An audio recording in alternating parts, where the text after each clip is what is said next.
Welcome to the Fantasy Champions Fantasy Football Podcast. Here's your host, Morgan Colby and Rick Lemon. What's going on, Fantasy Champs? My name is Morgan Colby.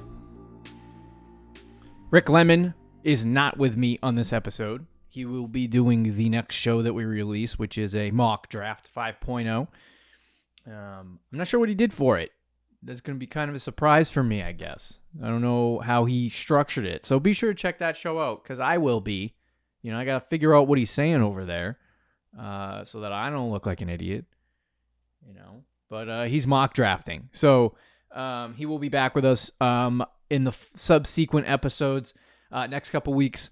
We're trying to settle some things down. Rick's in the middle of a move, so we are definitely going to be in a circumstance where things are going to be in flux. But in August, we are 3 episodes a week going in, getting as much content done as humanly possible for the fantasy football season as it approaches.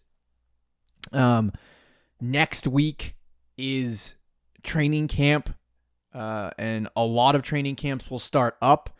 Let me pull it up. I actually want to know when the first preseason game here is. It looks like the first preseason game that we are going to get is going to be on August 3rd, Jets Browns. So the NFL season will begin.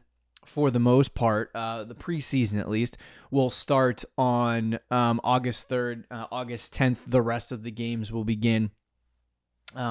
So we are very close to starting to see, real NFL games happen. I personally love Hard Knocks, so I'll get to watch some Hard Knocks. But in the meantime, we have training camp. Things are going to kick into high gear for that next week.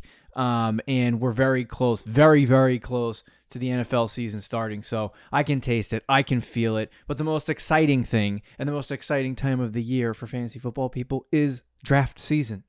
And we are currently going to be in the midst of draft season very soon, which is very exciting. So as we enter into draft month, which happens to be August, we're starting to give you more and more content that pertains to how you would draft, where you would draft next week, or in the next coming episodes, we got hard draft day decisions coming up.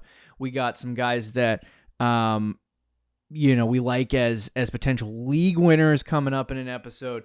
And there's the possibility of some more breakout episodes and other things coming soon. But on this episode, we're going to talk about my top 5 bounce back players for the 2023 fantasy football season.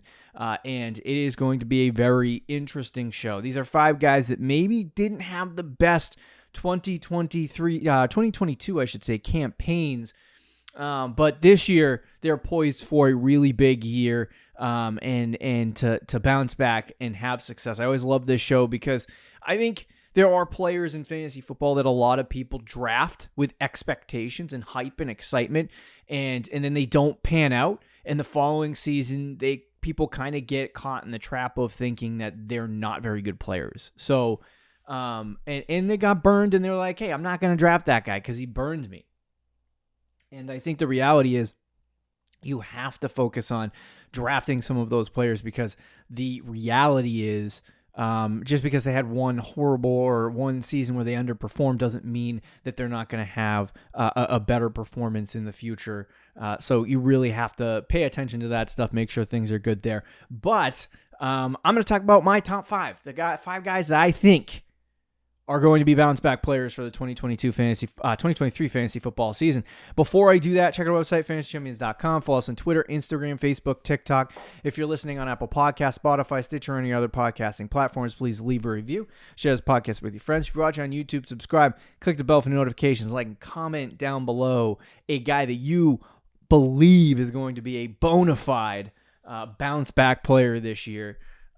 And this is for fantasy football, by the way. This does not relate to the whole league-wide bounce-back players. So keep that in mind. But without further ado, let's jump in. So like I said, Bounce back players, for me, those are players that, it's not necessarily players that got injured in previous years and missed time, because then you could say like D-Hop, who finished, in wide receiver 20 or 30s or 40s or whatever he finished, is going to finish, obviously. But last year coming into the season, you knew that D-Hop was not going to play football for the first 6 to 8 weeks of the season. So with that being said, you can't really say he had a down year because you knew he was going to have a down year. We're talking about players who came in, underperformed this year, albeit whatever the circumstance may be, whether it was a tough schedule, bad coaching, injuries at other positions that affected the performance of the team, stuff like that. That's what I'm factoring in when I'm talking about bounce back players. There are some dudes that have not played in a year. So, I factored that in as well. And maybe not necessarily related to injury. I think you know who I'm talking about. So without further ado, we're going to talk about those top 5 bounce back players. Number 1 is Antonio Gibson. Now, Gibson, there's 2 players in my mind that, and I actually kind of harken back to a specific player by the name of Miles Sanders, because I think he had kind of some similar hype a few years ago. I think it was 3 seasons ago. And he started his career decently. Miles Sanders, that is. 179 rush attempts, 818 yards, 50 receptions, 509 receiving yards. So, he had 13 all-purpose yards, 6 all-purpose touchdowns. Like, there was something there. He finishes the RB21, but there was something there for a lot of people to look at him and be like, this guy could be a breakout player in fantasy football and could be the next, quote, Christian McCaffrey. And I believe I might have even said that, which is lunacy. Now that we think about it. Following season, I called for the breakout. I thought he was going to be great. And, going into that year, he had 867 yards, 197 receiving yards, and only 28 receptions. So his reception totals went down from 50 to 28, and they have subsequently decreased by year in and year out. And so the reason why I talk about Miles Sanders is because I compare Antonio Gibson to that situation where a lot of people thought that Gibson was going to be this elite pass catching running back, that he came into the league as a 3rd round pick. He was going to a football team that didn't have a running back. And of course, he played a little bit of wide receiver in college, a little bit of running back in college. And the comp for him was a pass catching running back that had the ability to take some work on the ground. 6 foot tall, 228, like he can handle that kind of workload. You want to give him that kind of work. And so I went into the season thinking, a lot of people did, thinking Antonio Gibson was going to be really good. Obviously, the Commanders don't have good offense, so that's, put that in a box aside. But Gibson, you thought, okay, he's going to get, in PPR leagues, he's going to get a lot of work. He's going to get a lot of opportunity.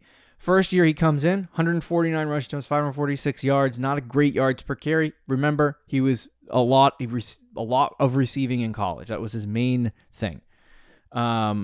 46 receptions, 353 yards, and 5 touchdowns. So you talk about, like, obviously receiving yards wise wasn't there with Miles Sanders' rookie season, but very similar statistics to Sanders' rookie season, which led people to believe, hey, if this guy can catch 46 passes in his rookie season, actually, I'm sorry, that was not his rookie season. His rookie season was 795 rush yards, 247 rush attempts. 170 rush attempts, 795 rush yards, 36 catches, and 247 receiving yards, and 11 total touchdowns, which was 14.4. And that next season, people thought this guy's going to come in and he's going to be an absolute monster. And what did they do? They gave him the rock 258 times.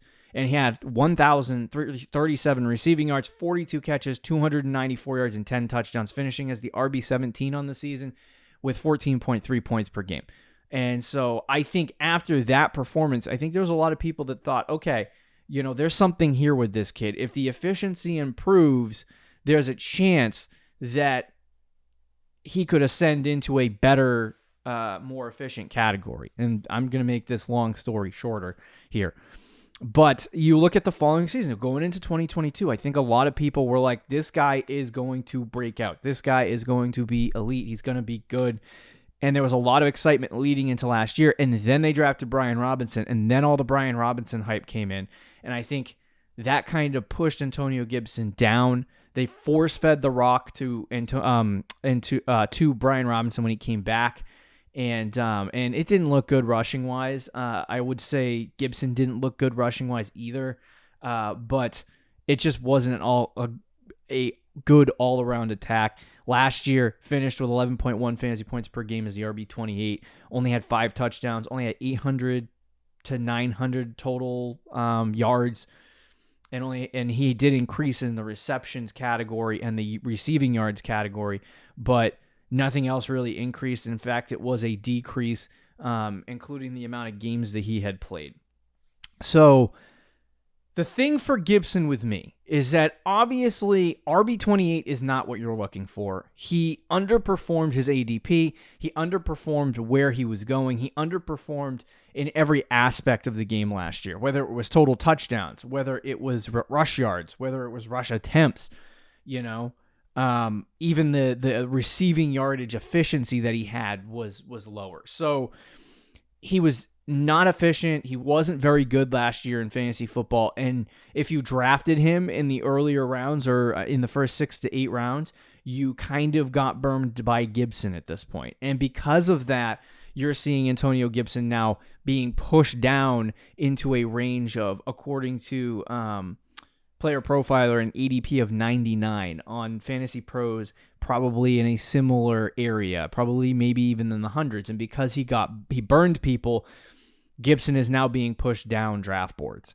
But what we didn't get last offseason was all kinds of hype surrounding Antonio Gibson. And the coaching staff of the Washington Commanders are now coalescing around Antonio Gibson, kind of saying, hey, we're going to give this kid the rock.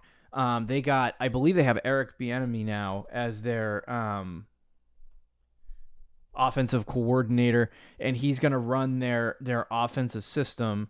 I just want to confirm that at Washington Commanders. So that he's going to run their offensive system, which I think is a benefit to Antonio Gibson, because we've seen guys like him have success in systems like Andy Reid's or Eric Bieniemy's. I think this is going to be a positive step in the right direction. The obsession with Brian Robinson, I think, is going to subside a little bit, and I think you'll see some production increases as we go into the regular season and stuff like that. But you can get him for cheap. So to me, I think he's going to bounce back this year. I think, there's a lot of different variables that factor into that, but I think, they're clearly, after the change in the coaching staff of Eric Bieniemy moving, into the offensive coordinator position, he's going to be running the offense. And with that being said, there's a very real shot that they just start giving Antonio Gibson the rock. And the reason why I say that is because all of the coaches have started talking about Antonio Gibson in a completely different light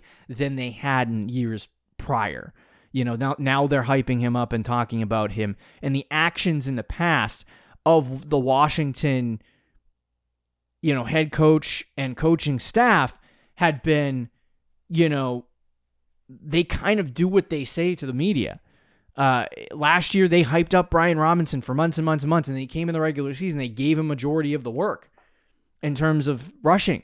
So they back that up. And if they really do think Antonio Gibson is this dude and is this guy, and they back it up, if he gets back to 200 carries and he gets 50 catches this year, that's something that you want on your team. And it's a guy who gets 250 to 300 opportunities on the season that you can get ADPing, in the 10th, 9th, 10th, 8th, 9th, 10th round. And it's like, if you can get that on your team, you're talking about the people who like doing, running, zero running back in the first 2-3 rounds of a draft. That's Antonio Gibson. You can get him late. You can stick him in your second running back slot and hope that he gets opportunity. But I think it's a good investment regardless of what your strategy is in your draft. And I think he's going to bounce back this year. There's no way he doesn't.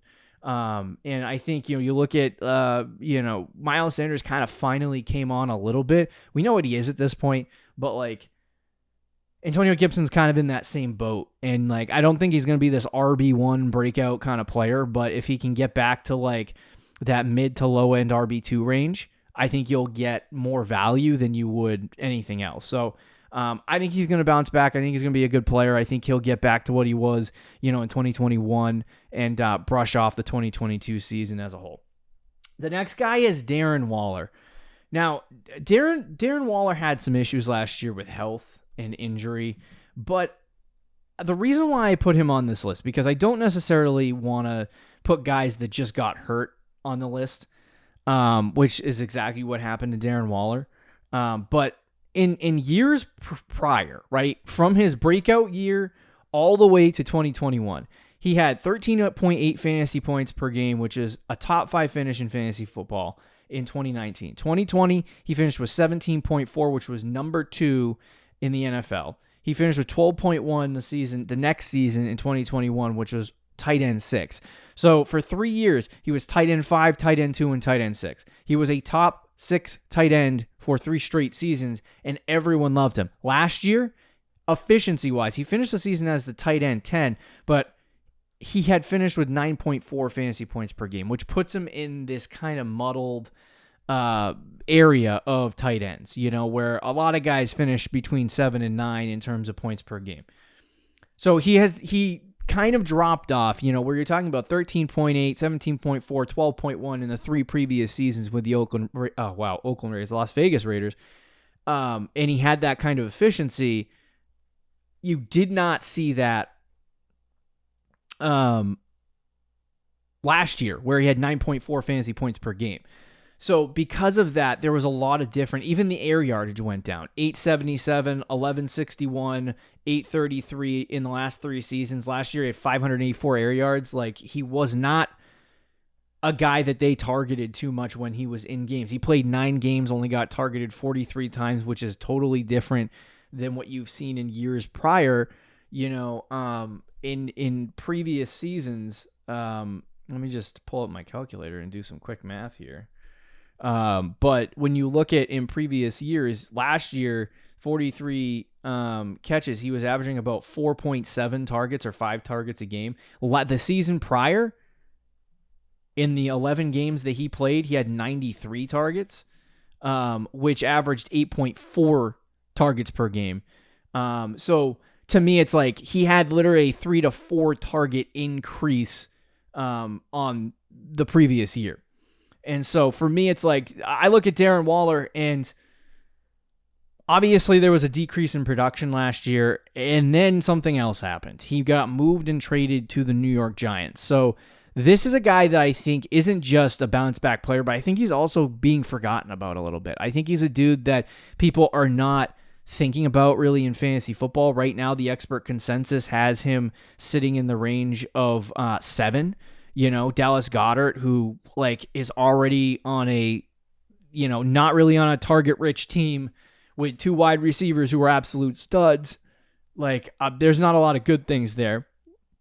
And Waller now gets dropped. He goes from a situation in Las Vegas where they had Hunter Renfrow and they had the running backs, Josh Jacobs, they had the running back Josh Jacobs to throw the ball to, and they also had Hunter Renfrow and some other guys to get the ball to passing wise, and also a situation where they wanted to get Josh Jacobs the rock and have him run a lot. That situation was not really beneficial for him to have success, which is not something that I thought I would say. I didn't think that there would be a situation where he wouldn't get targeted because the Josh McDaniel system has that. So the big thing about, Darren Waller is now he goes to the Giants. He's on a football team that can get him the target share that he needs to have success. And last time I checked, the Giants don't have any receivers and they don't have any tight ends. And their really only good skill position weapon is the running back, Saquon Barkley. So to me, even if they throw it 525 times, there's a chance that Darren Waller can get back up to that 120 target, threshold. And if that happens, there's definitely a bounce back in the cards for him. I think, tight end 7's probably a safer place to put him. But when you're talking about a dude last year who finished as the tight end 10 and kind of mixed in with all that muddled garbage at the tight end position, if he can get back up into the top 5 at the tight end position and you're drafting Darren Waller in round 7, 8, or 9 or somewhere in that vicinity, which right now he's going at pick 56, so he's not going that low. I think that there's some benefit there, but he's definitely going to bounce back. I think a lot of people look at him and go, okay, he burned me. I drafted him high. He burned me. I'm not going to draft him. That's bad play for me. I think you should definitely draft him. You should definitely get him on your team. I think there's benefits to having him, and I think he's going to bounce back this year. I think he can probably finish as a top 5, 6 tight end in fantasy football again in that Giants system, and Daboll is going to figure out how to use him. So, Darren Waller, one of my bounce back players. Next guy is Justin Herbert. Herbert's interesting a little bit because last year he was getting hyped. Like, this is one of Rick's dudes. Rick loves Justin Herbert. Like, Justin Herbert is his guy. And he's talked about Herbert a million times in fantasy football. And basically, driven into the ground that he likes Justin Herbert. I talked to him the other day pre-show when we were recording, and he talked about how Justin Herbert was his favorite quarterback in the NFL. Have you ever seen Justin Herbert throw, and all this extra stuff. And Herbert, for what it's worth, had a down season last year. Rookie season, threw 31 touchdowns. The second season, he threw 38 touchdowns. So there was 2 huge seasons for him. He also had 234 and 302 rush yards with 3 and 5 touchdowns previously. Last year, you cut his rushing yardage in half. He had 0 rushing touchdowns, only threw 25 passing touchdowns. He was efficient through the air, but not as efficient as in previous years, and he threw it for more attempts. So, his yards per attempt went down. He only had 4,739 yards only. That's a lot of yardage. There's only 9 quarterbacks last season that finished with 4,000 yards or plus. So he was definitely up there, but he finished as the QB 15 in fantasy football, in 17 games. And this is a player that a lot of people anticipated having a lot of success. And last year, he didn't have that success. He didn't produce. I'm going to go out on a limb and say the rushing yards that he put up in the previous 2 seasons, that's more like what he is, and he'll probably do that. He also will score a rushing touchdown this year. I'll put money on it. I'll bet on it. DraftKings Sportsbook. Justin Herbert touchdown some point this year. Rushing touchdown. And I think, obviously for a guy like Herbert where, it's nice to have the 250 rush yards, but if he doesn't put that up, he can score touchdowns. He didn't really do that last year, which I think drove the numbers down. If he was in the, if he threw 5 more touchdowns or 6 more touchdowns last year, you're talking about a dude that probably finishes in the top 12. But the big thing you want to see from him is that if they're throwing it 670 times, you want to see efficiency from him, and you want to see him score touchdowns. And the efficiency just wasn't necessarily there for him, and the rushing wasn't necessarily there for him. So there's definitely positive regression coming for Justin Herbert. The schedule this year is a little bit, I just want to confirm this, but it's a little bit lighter for Justin Herbert, a little bit easier than it was last year. So I think there's good things there. I definitely would put him in that range of Justin Herbert and Trevor Lawrence and Joe Burrow, whereas Justin Fields, Lamar Jackson, Jalen Hurts should be probably ahead of them. And especially in my rankings, I have Justin Fields, I think 5th, Joe Burrow 6th, Justin Herbert 7, and Trevor Lawrence 8. So like those 3 guys right in the same kitty corner together.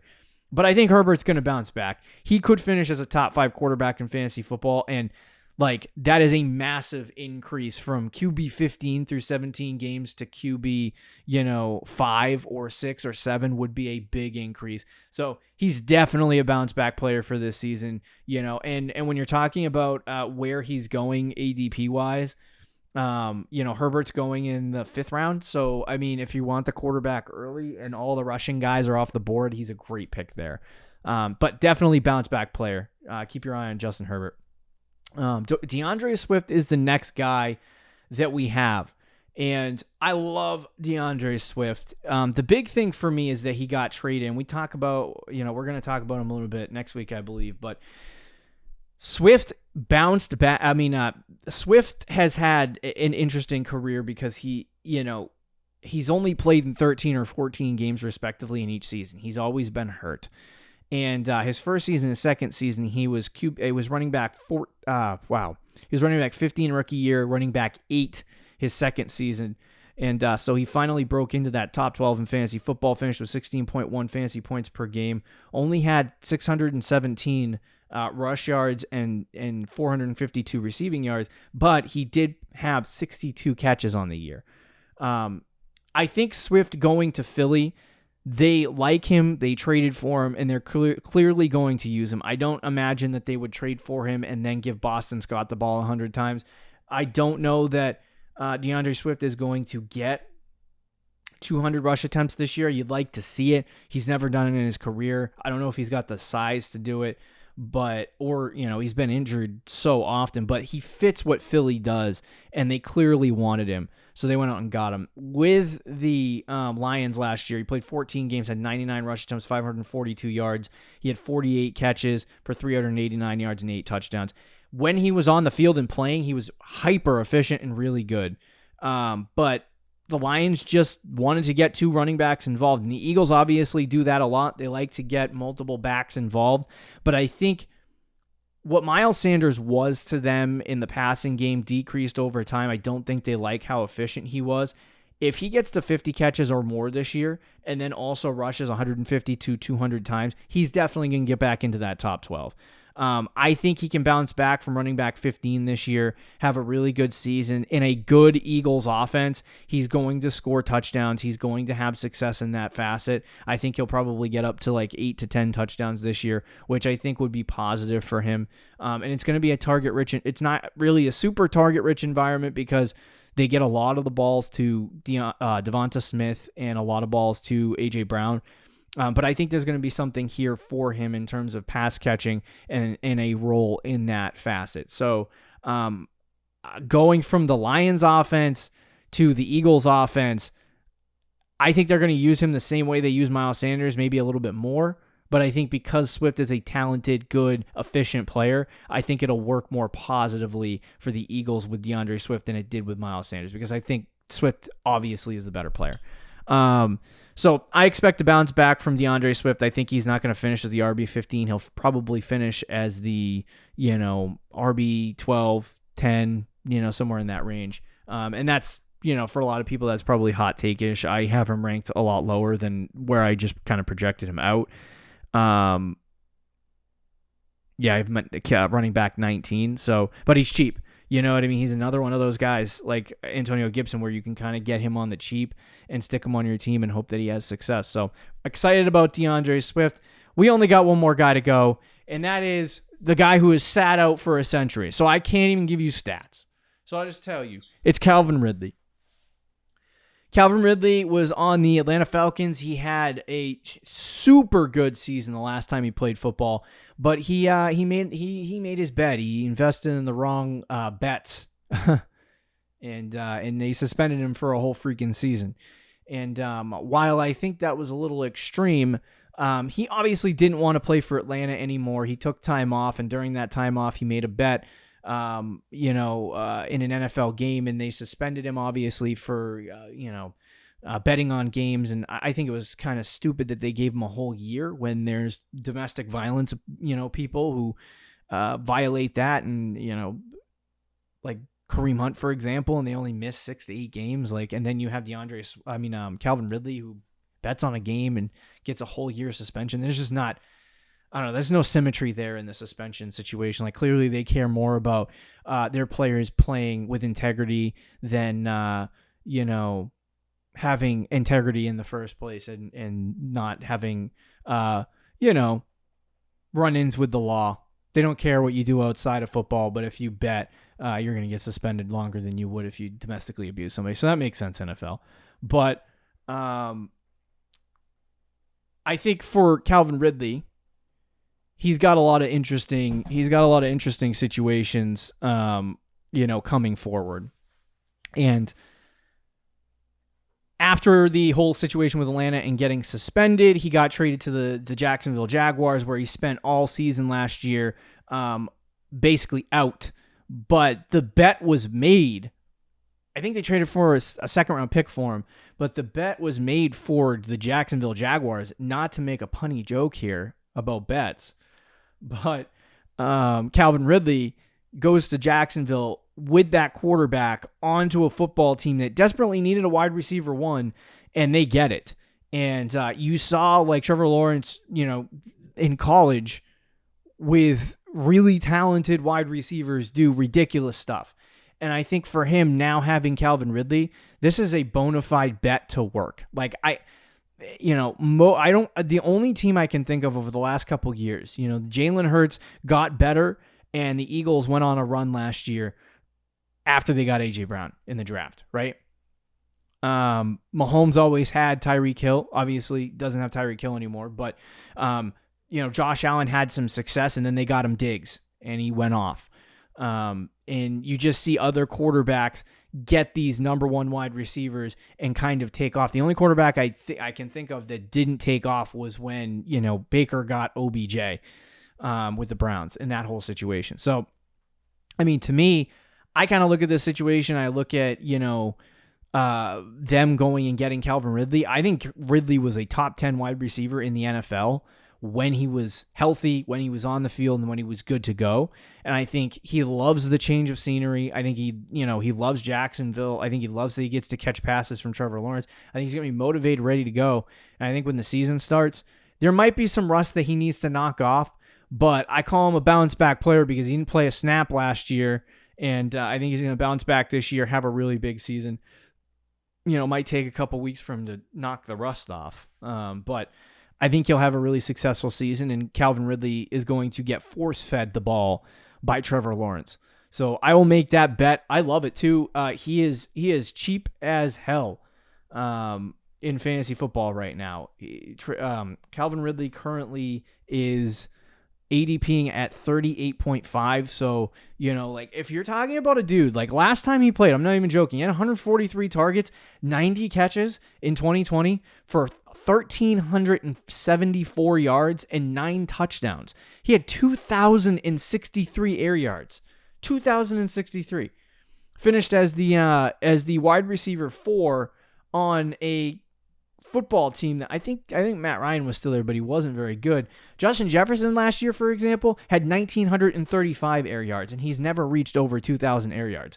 So, this is a dude who is going to get force-fed the ball and force-fed the rock. And if the targets are good, which it's Trevor Lawrence, they're going to be good, they're going to be juicy, he is going to be efficient and he is going to be good. Obviously, he played in 2021. Things didn't really look good. He only played 5 games on the season. He got hurt. He did average 14.2 fantasy points per game, and he was having a down season that year. But he's going to an efficient offense. He's healthy. He's ready to go. All that stuff. I think he's going to be a bounce back player, and I think he's going to be one of the guys that I heavily invest in fantasy football this year.